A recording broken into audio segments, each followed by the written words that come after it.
Welcome to Going Deep, the RSP cast with Angelo Fantasy, Brandon Angelo. I'm How we Matt doing? Waldman. We're doing good. We have all-star games. We're going to talk a little bit about what we get out of them, some specific players, maybe some broader philosophies. Players we're going to need to maybe take another look based on what we've seen thus far, just from our own studies, whatever format that is. And then, developmental players in this draft. Players at least we think are developmental players at this point that we find intriguing. Because we might find somebody that we think's developmental and the NFL might draft them in the first day. Right, 100%. How it works every year. Yep, pretty much. So yeah, I mean, and we had an interesting conversation just off air a little bit because we're talking about how players are kind of built differently. And I thought it would be kind of fun to just ask you this right off the bat because you were a Big Ten sprinter. And you were one of the top freshmen entering college football at that time, or college track at that time, and you had the opportunity to sprint against somebody that we all know very well on the national stage. And what was that like? Oh man, it was one of those like experiences when you look back on, it, you're like, man, I just got you get humbled. You kind of realize there's certain levels to athleticism that you'll never reach, Yeah. right? And I think that's one of the biggest things. And it was Tyreek Hill actually, and we've talked about this Wow. a couple of times. So Yeah. I mean, yeah, I mean, I raced him. It was like, I think it was like U.S. Junior National Trials, right? To go make like Team USA, like world team, right? So pretty big deal for freshmen. Usually freshmen are under. So you don't have many seniors in high school doing it because it's mostly the best freshmen in the country in their respective events, right? And I was a sprinter. It was me, this kid from Oregon who's really fast, kid from LSU. So you can kind of imagine like some of the best freshman sprinters in Power Five conferences are usually the ones that kind of go to this thing, right? Yeah. One or two kids that are maybe a little younger might be kind of getting on the scene, but at that time it was Tyreek Hill. So he was all over ESPN because he ran like some crazy 200 time. So me and the other guys know each other because we race against each other a ton. And we're like, there's no way this kid's actually that good. No, he was that good and better. Like it's just one of those things when it's like you go back and watch those races, you go back and you can just kind of recount those memories. And it was just there's levels, right? And like there's like you're good, but there's someone way, way better. Yeah. And I'll never forget, like you kind of see on the field, you can kind of hear him running when you see him running because of how frequent he is. It's the same thing when you're actually running against him. Like you can feel that. Like you can feel the energy. Wow. It's just a really unique experience. But yeah, he's like he was at Oklahoma. He was going to Oklahoma State. That's Right. where he was going as a freshman, and then he left.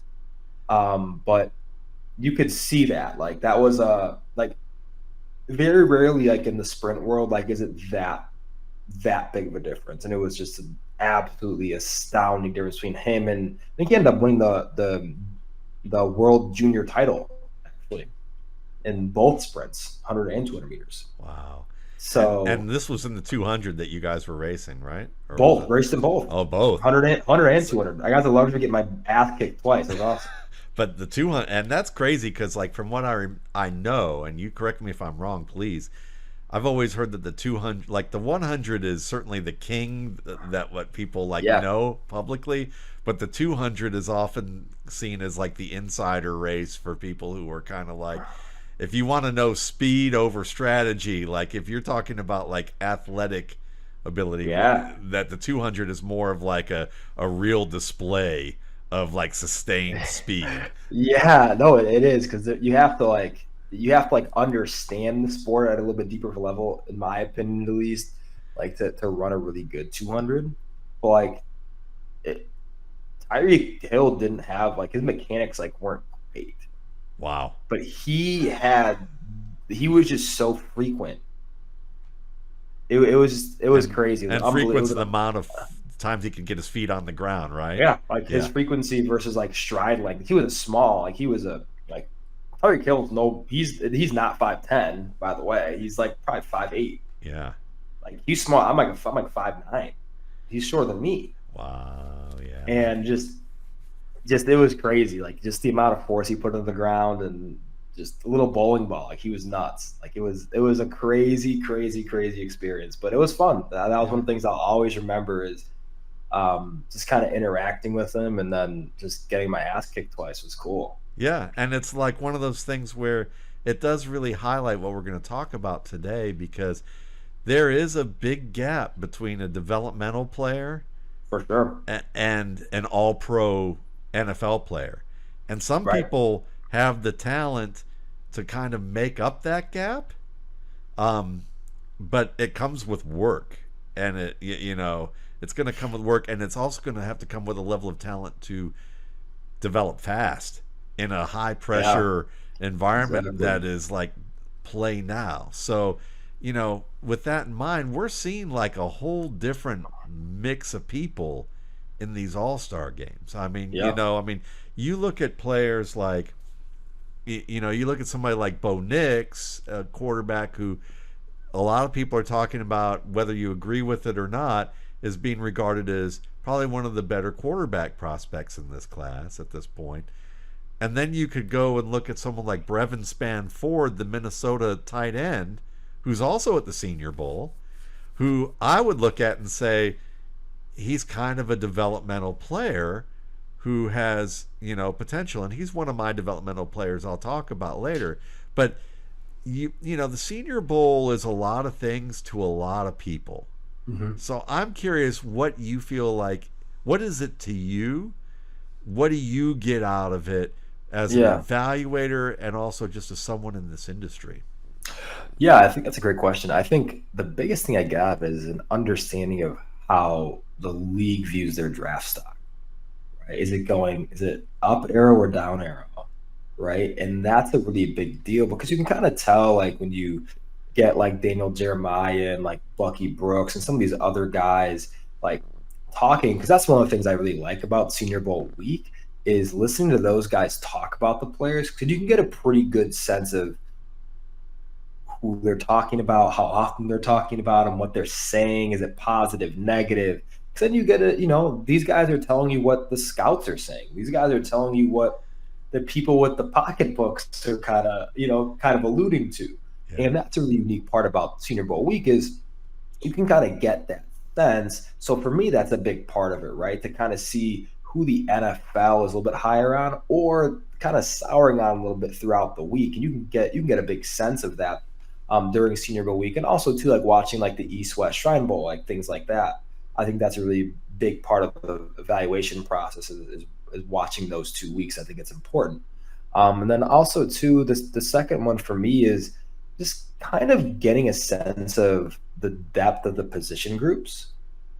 Like you can get a good sense of the depth of running back, receiver, tight end, tackle, etc., because you're getting the players in the middle tier from what the NFL currently views them. There's rarely you'll get one of those. You'll get Senior Bowl guys who are like early first round guys. Like that's usually not what happens. You get the day 2 guys and day 3 guys, and sometimes really good UDFAs.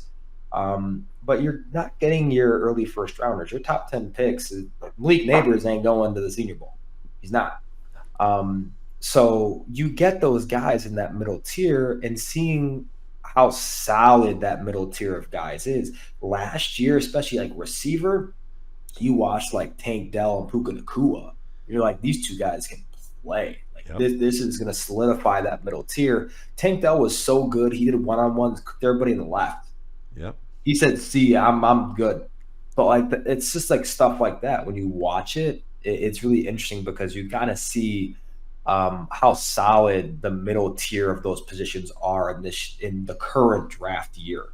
And this year, the one that jumps out to me is receiver. I think is pretty deep. Yeah. I think there's a lot, and it's fun because there's a lot of different flavors of receiver, right? You have your Malachi Corleys and your Lad McConkeys and your Brendan Rices and your different types of receivers and your Legots and your there's different types. Ricky Pearsall, Yeah, Ricky Pearsall for sure, and he's one of the guys I'm going to talk about. in terms of guys who I think are really big risers this week. Yeah. But yeah, I think that's a really interesting part of it is looking and seeing, like I said, just how solid those position groups are, and what they look like in terms of shaping out towards the NFL draft and the interview process. No, I think it's great. I think for me, one of the things I love all those points because it's a really practical way of looking at how teams see it because that's important. I mean, like if you're looking at the draft, how do they value those guys? Um, I think one of the things that I enjoy seeing is who are the small school players that they grabbed Mhm. because who those are the guys that I think they want to see athletically match up with the Yeah, bigger that's a really guys. good point. You Yeah. know, like Dylan Lobby, as you mentioned, if I've pronounced his name right, probably is an example of that to an extent. But who's the guy that who are the guys that may not have tape that says mid rounds, but their physicality says early round Yeah, or they rise to the occasion. And yeah, yeah, yeah, that's you know what that to kind of bounce off that's a really cool part of it. You get the Dylan Lobbies of the world competing against SEC, Big Ten, Pac-12 guys, yeah. right? Like that. That's the beauty of it, right? It's just man on man. Yeah, For yeah, it's they fun. want confirmation because as far back as I remember, the first guy I always talk about, the first guy I ever wrote about in this space was Brian Westbrook, and it was Yeah, and he came to the Senior Bowl and had a huge Senior Bowl with Andy Reid as his coach at that time, and they knew. I mean, he was an FSU scholarship guy who got it revoked when he tore his ACL. So, right. like, obviously there was that, but we all know that a part of that was can he do what he did against all those guys because we didn't really see it on a consistent basis. And we know that one of the toughest things for scouts to watch is how athletic are they really? Yeah, yeah.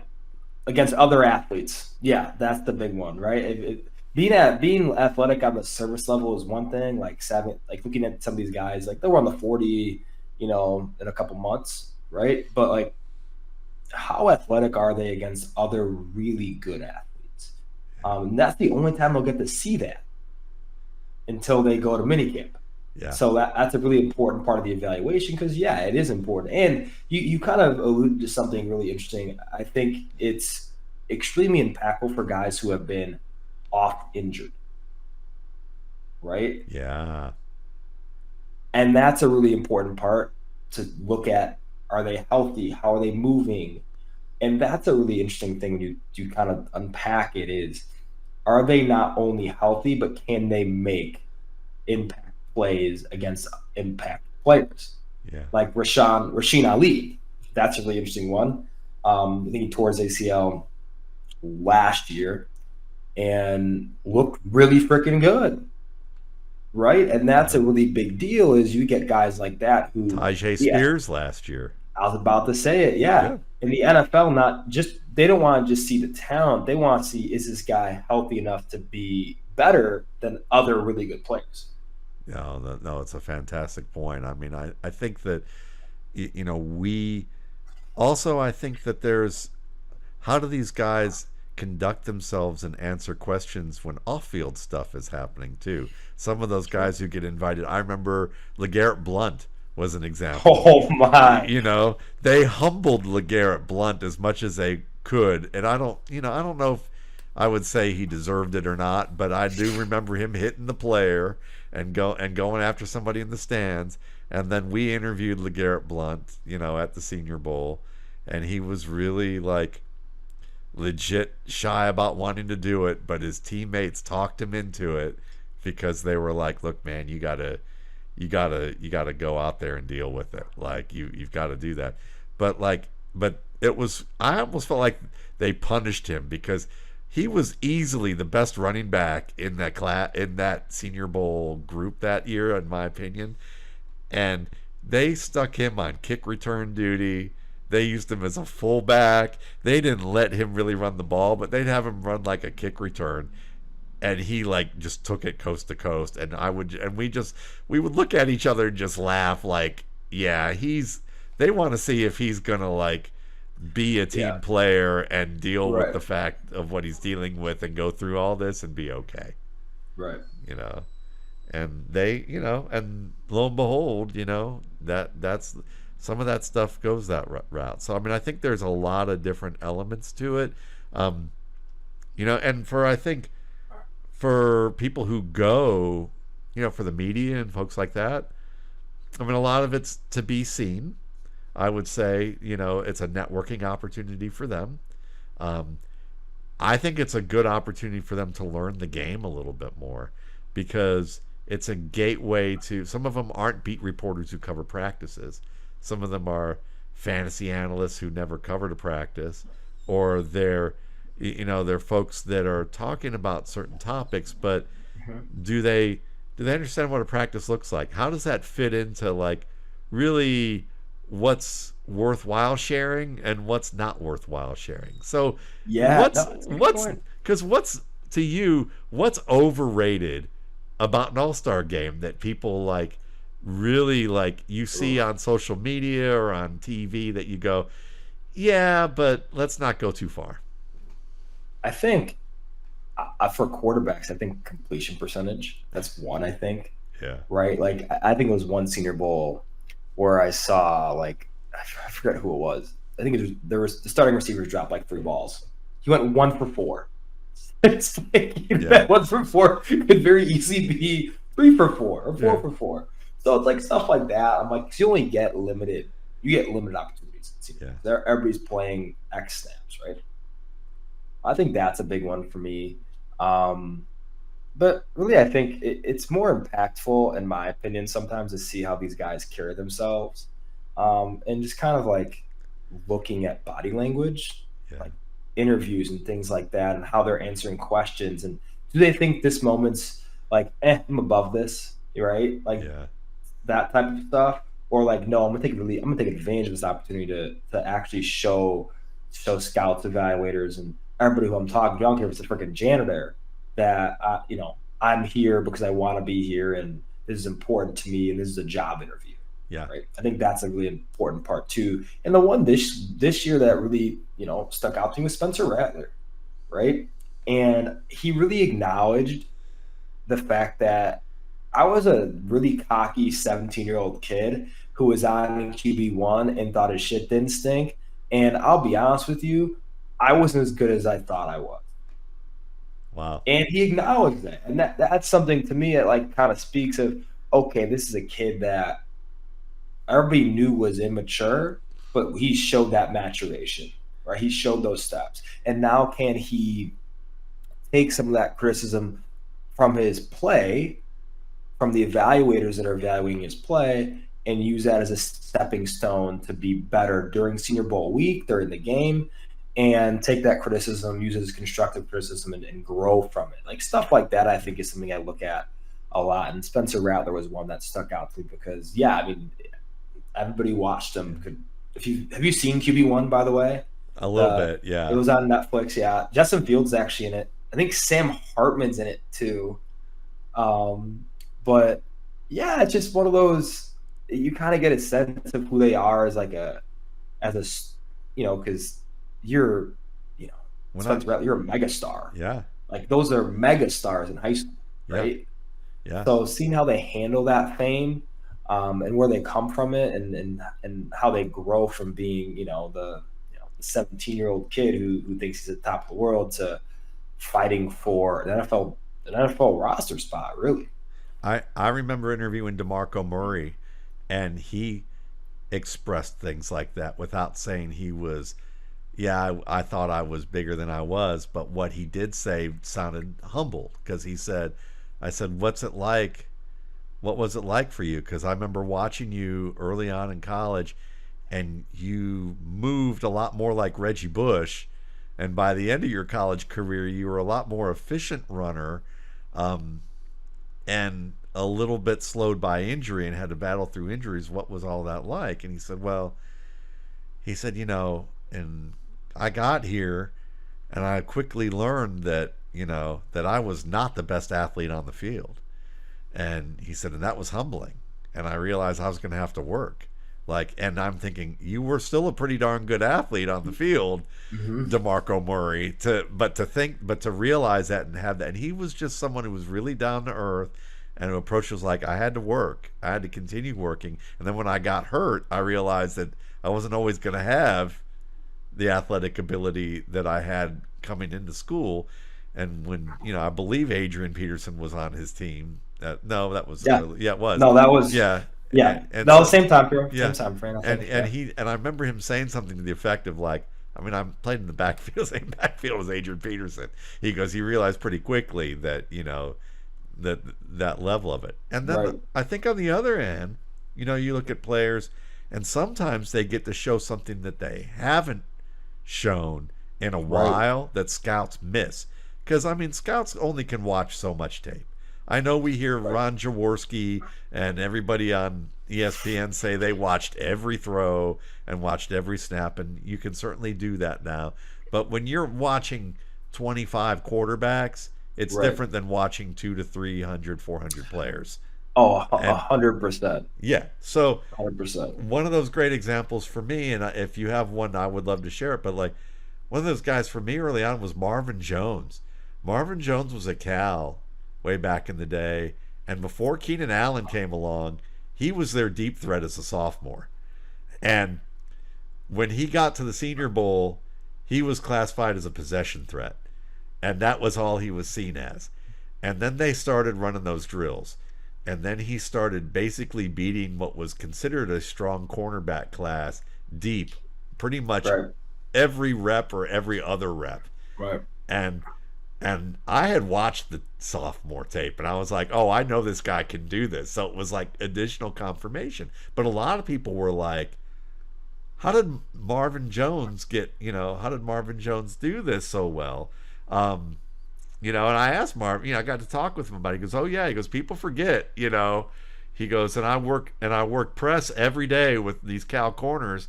They would make me stay after with them to get practice on releasing against press.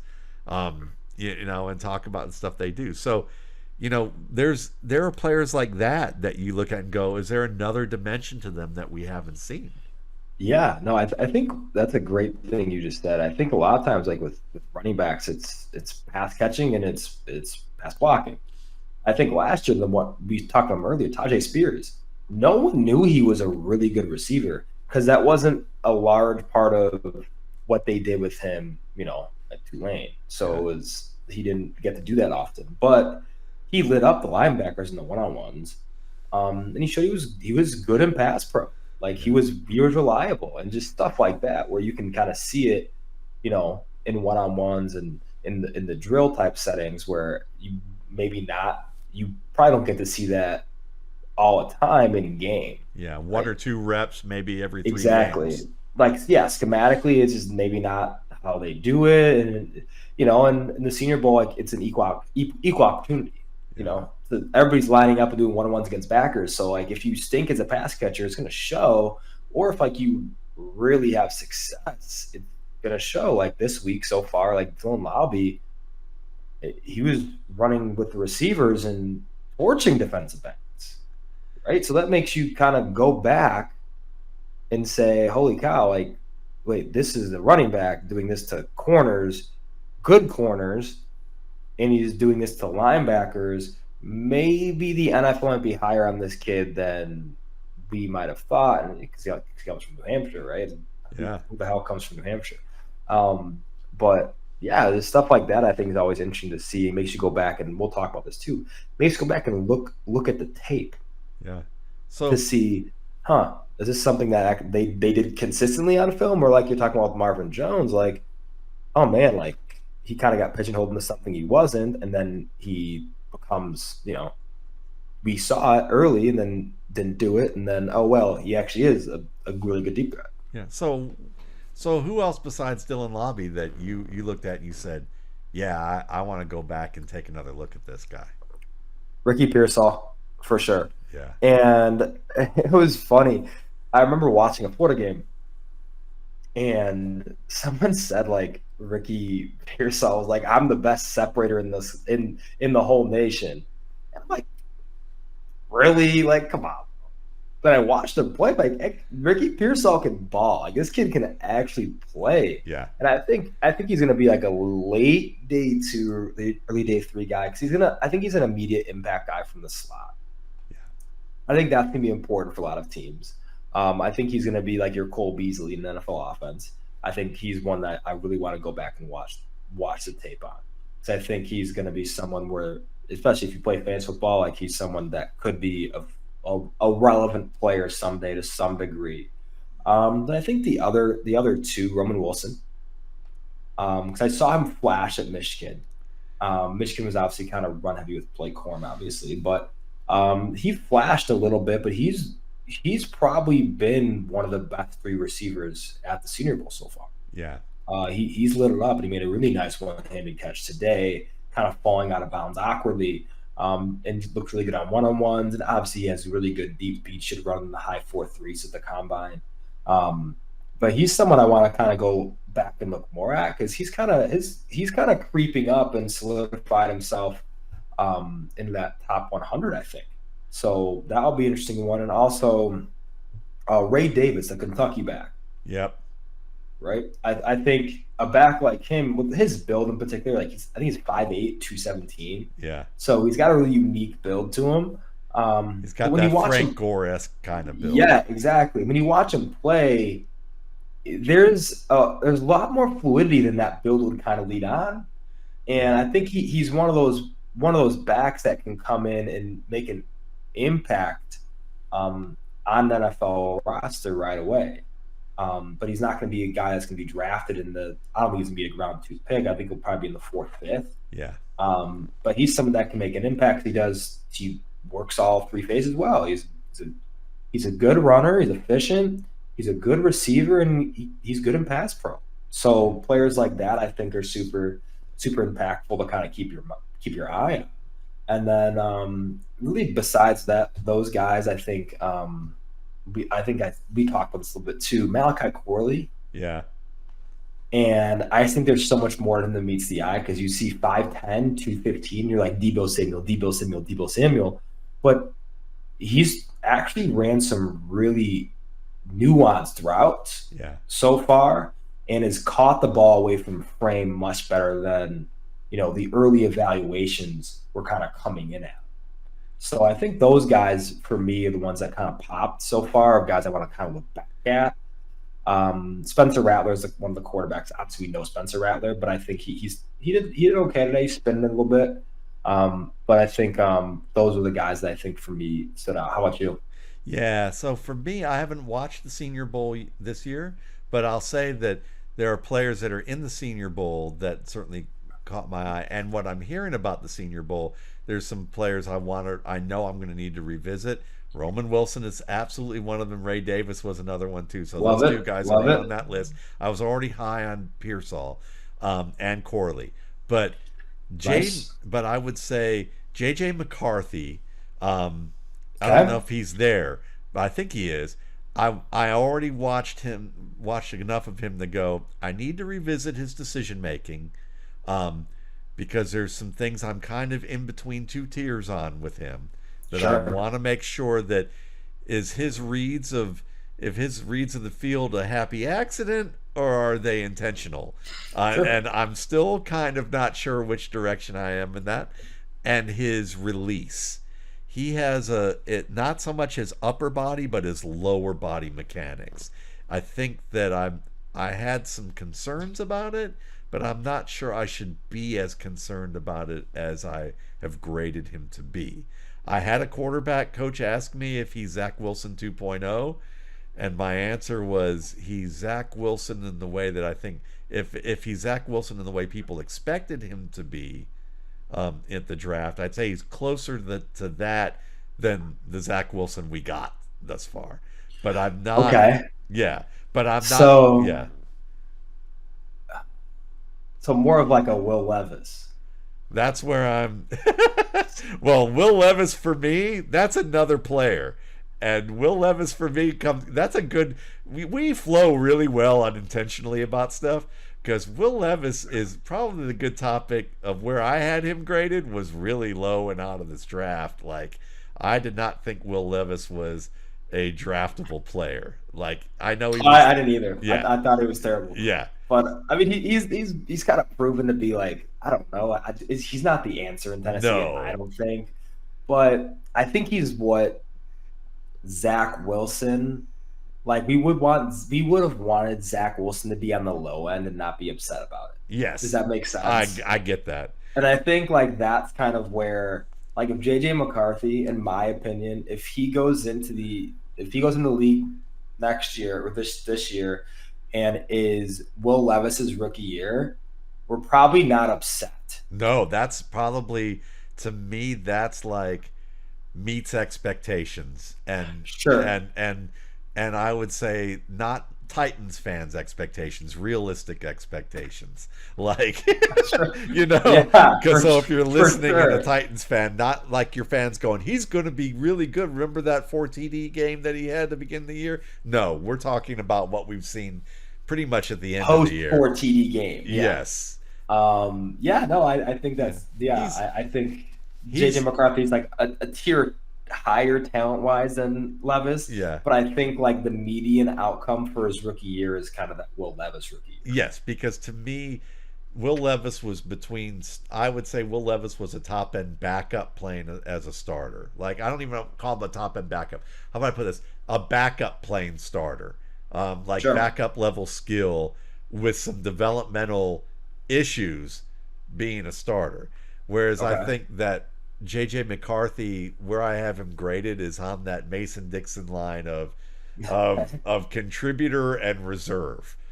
So like current Drew Lock. Yes. Ish. Yes, ish. So, and Zach Wilson was compared to Drew Lock by me in the RSP. Well, there you go. There you go. So the player who reminds me of Will Levis, actually, a little bit in terms of he's a Bo Nix. Yeah, no, he's not. Okay. He's not in the Senior Bowl right now, and I'm revisiting his decisions, and I've resisted saying much on Twitter because I felt like, did I sleepwalk through the evaluation process with him? Because I need to go back and watch him again. So I watched him again. And it didn't change my feeling on him. And who is it? Drake May. Oh yeah, I can gotta see that for sure. Drake May right now, I need to revisit and pinpoint some areas because I did not like his decision making at all. I did not. While he can take a hit and he can avoid pressure, his ability to diagnose and know what to do with it consistently at a higher level. He's a good runner too. Is missing. Yeah. You know who he reminded me a lot of, speaking of the Tennessee Titans? Yeah. Jake Locker. Yes. That's a great comp for him because I was like, he's another Mitch Trubisky. I mean, and I don't like, and I don't like doing the logo. I hate them. Yeah. For sure. But it's there because it's the size, the arm, the physical tools are all there. But Locker's really great because he's just not accurate. And I remember being interviewed during the Senior Bowl with Locker by a Washington, a Seattle station. And I was like, so how is it? And I'm like, the accuracy's not there. And they were like, really? And I'd been on that show for a while, and they were like, so what's going on with that? And I said, the mechanics are pretty solid, but the accuracy isn't there. That's a concern. The internal clock, like I don't know if Jake Locker was a Cam Newton dumbed down type player. Yes. But that means if you are inaccurate, like you don't have Cam Newton could and did have games when like he couldn't hit the broadside of the barn, it felt like. Yeah. But he'd go for 120 yards in the ground. Yeah. And then when he had games where he could thread the eye of a needle, he was unstoppable. Oh, absolutely. Yeah. and May is one of those guys that he has moments where he threads the eye of the needle, but they're but the decisions that those 5 to 7 decisions that you need to make in a game where the defense says we know what you can't usually do well, and we're Mm-hmm. going to try and scheme you to stop you. It doesn't happen, it happens at different points in the game where we go, we've got you in a scenario where we've painted you in a corner. We're Sure. going to make you paint, get your way out of it. Right. And if a quarterback can do it, you know, out of those 5 to 7, maybe 4 to 6 times, they're great. If they can do it, 3 to 5 times, I'm giving a little overlap. They're probably a decent starter who will get a second contract as a starter and be a long time player. If they Right. can't do it at least 3 times, if they do it only 3 times out of 7, or they're Right. usually they're usually not getting a second contract as a starter or staying in the league. And May For sure. strikes me as that player. And it's like the physical tools are great, but he's my like Will Levis, Desmond Ritter right now. If I'm if the grade stays the same. Like I remember finishing up and like, doing everything and doing my grades and looking at it and going, wait a minute, like, No, it's yeah, funny because I also think too, like universities sometimes have like an archetype of quarterback that they kind of go after. And so think about this: Mitch Trubisky in chronological order. Mitch Trubisky, Sam Howell, Drake May, and before that, Bryn Renner, all very similar archetypical. Like yeah, those guys are not too far apart. They're on the same wavelength. yeah, And that brand of quarterback is not successful in the NFL for long periods of time. Like Sam Howell will go from franchise savior to get him off the roster in a matter of a week. yeah, Like that's just how it works. But that's the fear with Drake May is archetypically quarterbacks in that system and who play the same brand of football yeah, that Drake May plays have not been successful. yeah. I'll give So you, that's the thing. yeah, for sure. I'll give you some more quarterbacks because they're guys. Most of those guys are the ones that I know where I want to revisit. Tanner Mordecai out of Wisconsin, the former SMU guy. Mm-hmm. The SMU tape was pretty nice. Had It some was good. moments.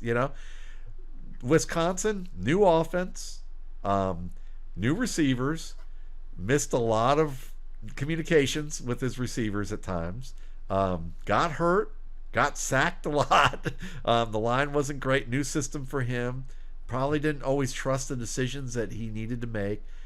Then I watched him like at the end of the year when he came back from the hand injury against LSU, and he looked pretty good. He looked a little more like the Tanner Mordecai that I saw, former 4-star guy who went to Oklahoma.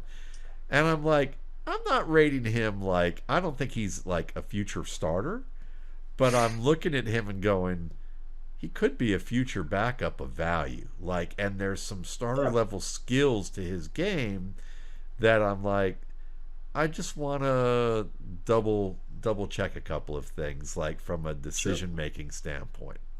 Um, I would add because like another player I might look at, Jack Plummer. There's some things with Jack Plummer at Louisville. Yeah. I dig a lot about his game, but the accuracy is just not quite there. If he had the accuracy, he would be probably a top 5 quarterback in this class, I For think. sure. Um, the other, and then I'd say the final one, probably Michael Penix. I keep going back and forth Okay. Michael Penix because the he is among my top 5. I want to revisit his decisions and his pocket because at Indiana, I think we talked about this. He got the Mm-hmm. crap kicked out of him at Mm-hmm. Indiana, how that can change a player, but I'm not sure it really changed him all that much at Washington. I thought he's played pretty well at Washington. And I want to I'm interested most of all of what the injury medicals are going to be on him. I 100%. I think that's going to be a big tell for him once he once he gets in the evaluating process about where he's gonna go and how high. So if he checks out medically, he's probably a top 20 pick, I'd say, top 25. Yeah. I think he'll go in the first round. But yeah, I think it's gonna be really interesting. I think another one kind of in that same vein is like Joe Milton the third. Yes. He's my And developmental guy, but go yeah, for it. yeah, he's. I mean, he can throw 80 yards flat footed. Yeah. Like it's Yeah. it's incredible like just the level of arm strength that he has, right, and the amount of torque. But also too, he sometimes just can't hit the ocean.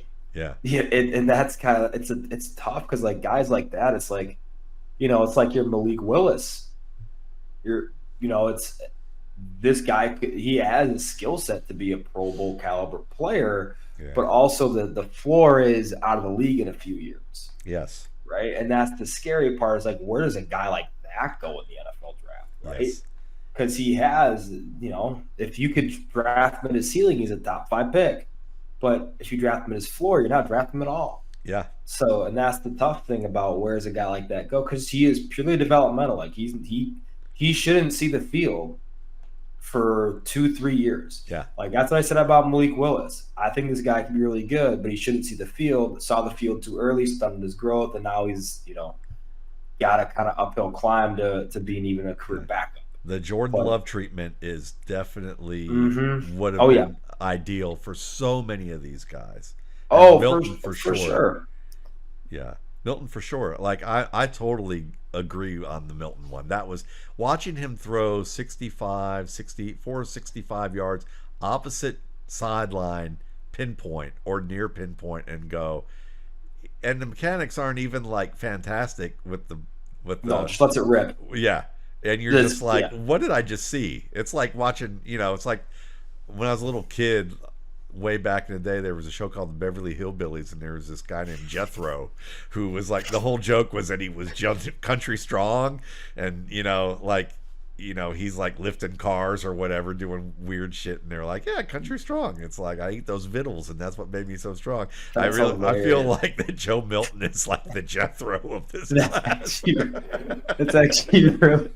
It's actually really funny because it's kind of true. Like I saw those videos of him like throwing at like a camp. There's these other 5-star dudes just throwing, and it's like 55 yards, 60 yards, 60 yards. And it's like they just toss Joe Milton the ball, and he's just like 75 yards. He's like, what? How did that happen? Like, how is this possible?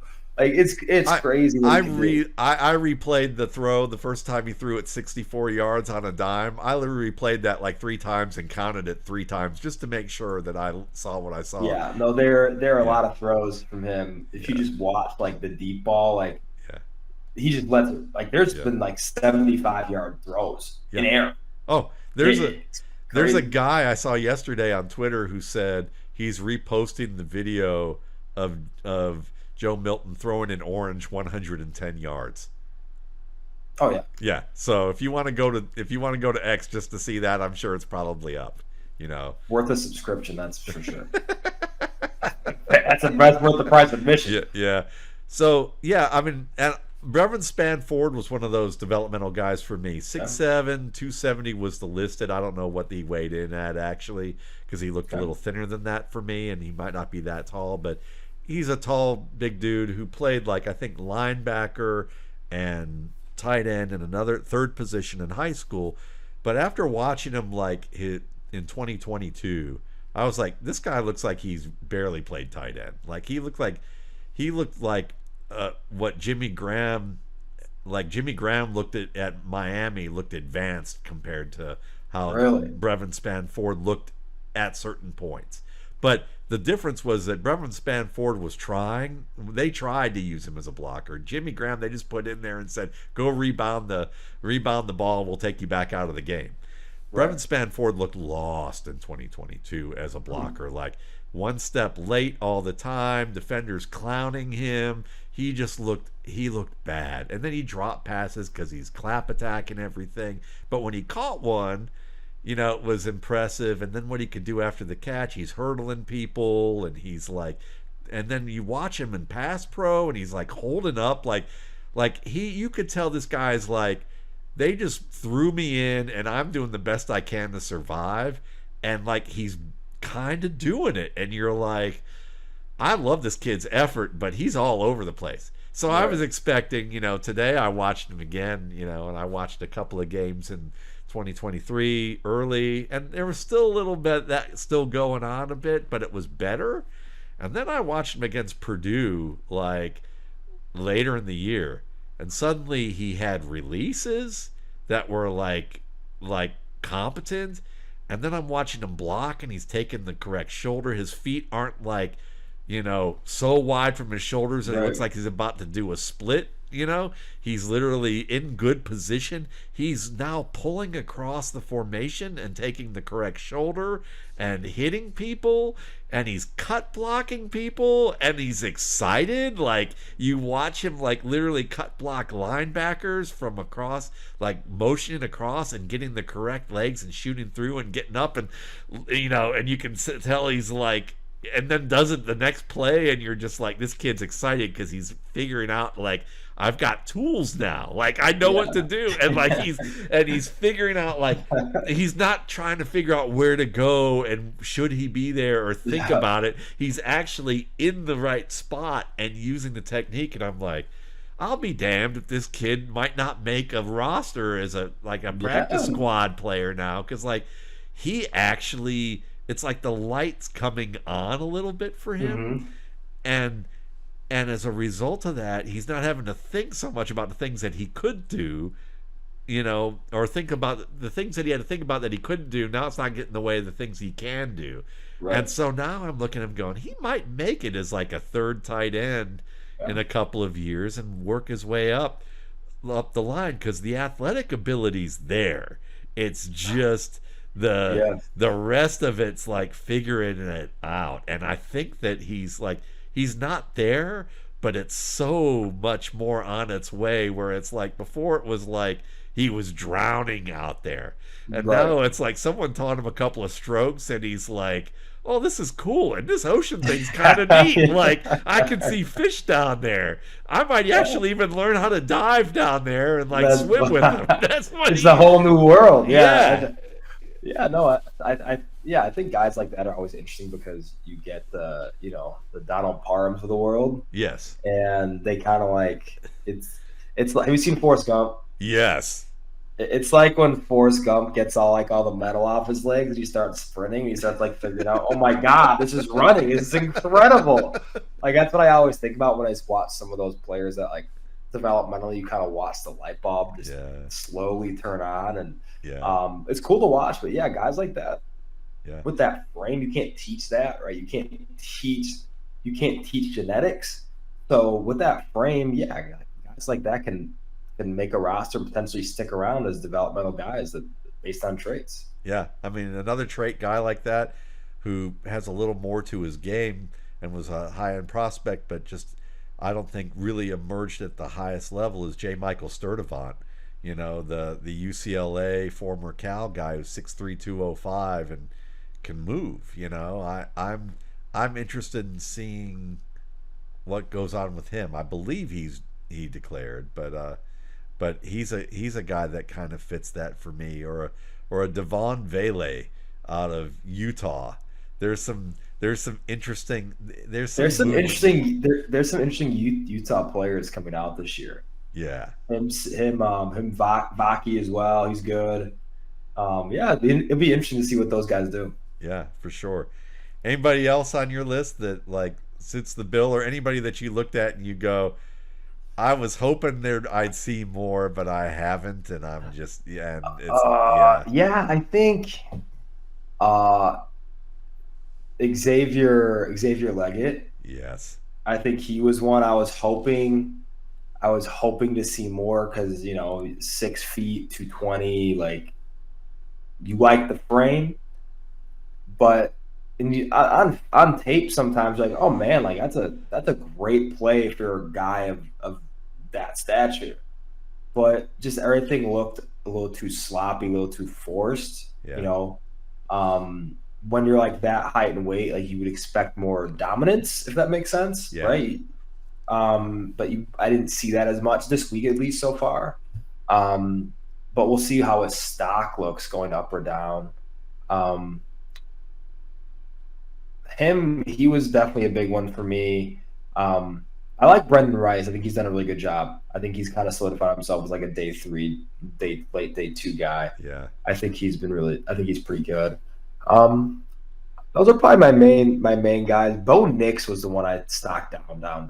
Like, Okay. I was just watching him throw the ball. I get why teams would take the risk in the first round, but like it's again like that Mitch Trubisky syndrome almost. Yeah. Of like this guy is like good physical tools that you want, but like everything seems just a tick late. Yeah. Like everything is just a fraction too late. Yeah. And that's one of the things I've kind of noticed from him. When kind of just watching him play. My comp for him was he's what people hoped Mitch Trubisky might be.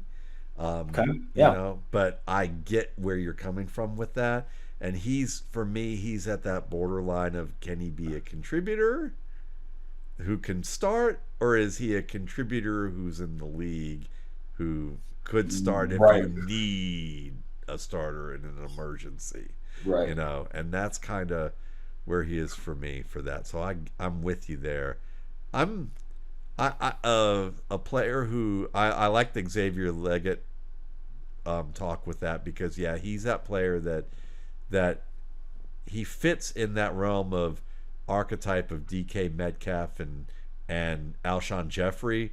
If those guys are, if you're talking like tearing down explosion and separation ability, Sure. like, you know, there's the highest level Metcalf, there's Alshon Jeffrey who's kind of the mid tier, and I was hoping that Leggett would be closer, at least in the mid tier in between Jeffrey and Metcalf. But there's questions, you know, whether that's really can be the case with him. I'd say Devontae Walker. I was about to say Tez Walker too. Yeah. Yeah, go on. No, I mean you'll probably say it more eloquently than I, but I think, you know, going into this week at least, it was this guy might be a late first round guy. Oh man, I think he's maybe a day 2 guy. Maybe. I have a late day 3 grade on him. Yeah. And that makes sense. And so when he dipped, I was like, because when I kept hearing that too, and I was like, okay, this is one of those moments I'm just gonna watch and wait, because I don't see that, but because like he's borderline draftable for me, and so seeing that, I was hoping that hear more that would go, I got to go back and watch some of what I've seen, but from what I'm hearing and based on what I've seen, I feel pretty confident about that grade, you know, at this point. So yeah, I hear you, but yeah, I mean, this is it's a fun time of year. You know, certainly, you know, I'll say from the Shrine game, I'll give a couple of players that I like. Yeah, go for it. Deshaun Fenwick, the Oregon State running back. I like the big backs you know, and he's got a little bit of a Leonard Fournette archetype. He's not super fast like Fournette was coming out, but he's a good gap scheme runner who can thump. And with the league kind of going to some of that, he might give you a little bit of that B back opportunity. He might be able to grow into a B back. Maybe it's a Darrell Williams reserve starting B back more than it is a Jamal Williams or David Montgomery type of B back. But he's got a little bit of that to his game. He can catch the ball in the flats and give you at least some competence there. I'm a Blake Watson fan. Out of Memphis. I think he's awesome. Yeah. Yeah, I think he's going to be. I think the combine's going to mean a lot for a guy like Watson. Yeah. Right. But yeah, I think talk about archetypes too. Like look at the running backs that Memphis has turned out. Right. Yes. You know, gosh, man, Pollard, Henderson, Gainwell, and they got another one coming. Gibson. Oh, they always do. They've factored those guys. It's incredible. They've got another one coming by the name of Mike. I think it's Michael something Anderson maybe, or Michael Yeah. from South Carolina, who came up from Newberry College, and he played this year at Carolina. Go watch that South Carolina back, because that dude, there's something about him. He's not unbelievably fast, but he knows how to hit a hole. He's shifty. He's kind of a little Ray Davis in terms of like Love that. that size balance thing, and He's at Memphis. I'm a fan of that dude. I couldn't stop watching him when I was watching Leggett and Rattler this year. So he's gonna get his opportunity. So yeah, I Love it. like that. Well, Love it. look, man, we're getting, combine will be around the corner within a few weeks, and Well, we'll, yeah, it's gearing up, man. This is a fun time of year. yeah, it sure is, and we're gonna bring it. We'll be back with you in a couple of weeks to talk about some of the players that we've kind of dove into. It'll be running back month in the RSP cave in All right, we'll February. hit it. So we're gonna have a good time being We'll able to hit it. talk about those guys as well as everyone else. Of course, you can follow Brandon's great work at Angelo_fantasy on X. You can find me at Matt Waldman, rookie scouting portfolio. You can certainly pre-order that for $21.95 at mattwaldman.com. 19 years. We're at year 19. So thanks again, everyone. Stay safe out there and have a good week.